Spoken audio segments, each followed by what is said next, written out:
Andesika mso adiso Sen fwa sura tawasono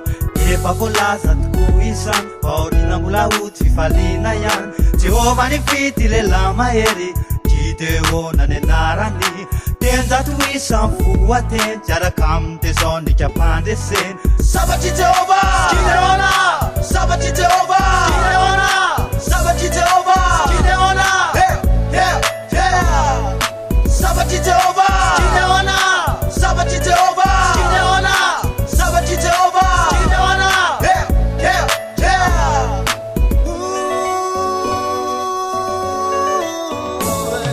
Sausiana ule Gideon Raisuni sabata ruwale Davoni ya San Lucifer Isampire miara milanire Jehova ni fidile lama eri Gideon nanarani Tenza tuisan fuwaten Mera kam de zoni kafande se Sabati Jehova Gideona Sabati Jehova Gideona Sabati Jehova Gideona Sabati Jehova Gideona Sabati Jehova Gideona Sabati Jehova Gideona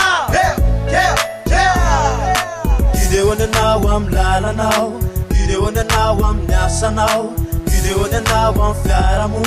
Fanesena